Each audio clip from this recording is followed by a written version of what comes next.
ওয়ালাইকুম রহমতুল্লাহ। সুপ্রিয় দর্শক শ্রোতা, আশা করি আপনারা সকলে ভালো আছেন, সুস্থ আছেন।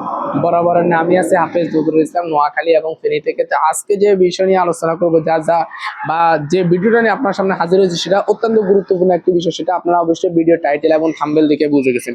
আজকে মুরগির এই ফার্মে মুরগিগুলো যারা আমার এখান থেকে নেন অথবা বিভিন্ন জায়গা থেকে সংগ্রহ করো, আবার আমার কাছে অনেকে ফোন দেয়, ভাই আমি এক জাতের মুরগি সংগ্রহ করছি, এখন এই মুরগিগুলোকে কোন ভ্যাকসিন দিব, বা ফার্মে মুরগি একটা ভ্যাকসিনের শিডিউল যদি আমাকে দিন।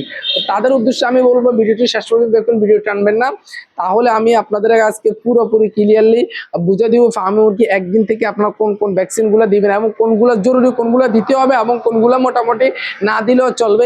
ওইসব বিষয়গুলো আমি আপনাদের সামনে তুলে ধরার চেষ্টা করব। তো প্রিয় দর্শক, আশা করি ভিডিওটি শেষ পর্যন্ত দেখবেন। আর ভিডিও শুরু করার একটি রিকোয়েস্ট, আপনার যারা এই চ্যানেল নতুন দর্শক আছেন, অবশ্যই চ্যানেলটি সাবস্ক্রাইব করবেন এবং পাশে থাকা বেল আইকনটি অন করে দিবেন। চলুন প্রিয় দর্শক, আমার পিছনে যে মিশরীয় মুরগিগুলো দেখতেছেন, এগুলো ডিমের রানী বা ডিমের রাজা, মিশরীয় ফার্মি মুরগিটা আমরা সকলেই জানি, সকলেই চিনি।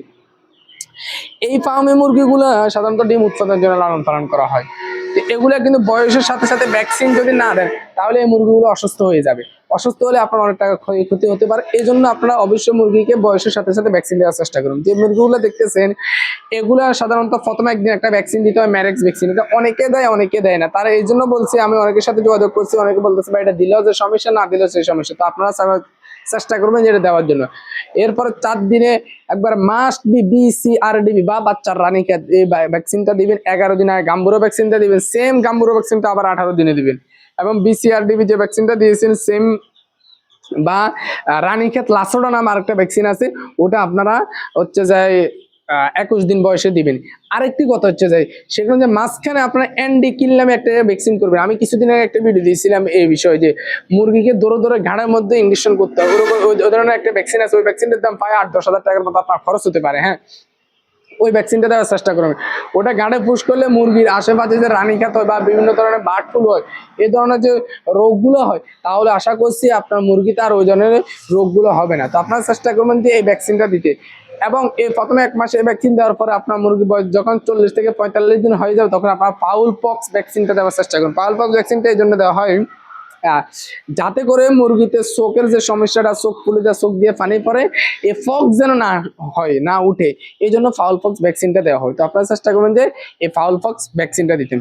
ফাউল পক্স ভ্যাকসিন দেওয়ার পরবর্তী সময়ে RDB ভ্যাকসিন, যেটা মুরগির রানের মাংস ইঞ্জেকশন করা হয়, হ্যাঁ, এটা আপনারা 2 মাস বয়সে দিবেন। এই RDB ভ্যাকসিনটা আপনি প্রতি 2 মাস থেকে 2.5 মাস অথবা মানে 40-45 দিনের পরে যে কোনো সময় আপনারা দিয়ে দিবেন দ্রুত, বা 50 দিনের ভিতরে ভিতরে একবার, বা 2 মাসের ভিতরে ভিতরে একবার দেওয়ার চেষ্টা করবেন। এছাড়া আর অন্যান্য ভ্যাকসিনগুলো আপনার মোটামুটি না দিলেও চলে। আপনারা অবশ্যই রানীক্ষেতের ND বা রানীক্ষেত যে ভ্যাকসিনটা আছে RDB, এটা উপজেলা পানি সম্পদ অফিসে মাত্র 100 ডোজের ভ্যাকসিন মাত্র 20 টাকা দিয়ে আপনারা পাবেন। এই ভ্যাকসিনটা আপনার মুরগিকে দিবেন, তাহলে আপনার মুরগির কখনো অসুস্থ হবে না। এলাকায় যে হীরা রোগ আসে বা বিভিন্ন ধরনের জিমেনি রোগ আসে, ওই ধরনের রোগ আর ধরবে না।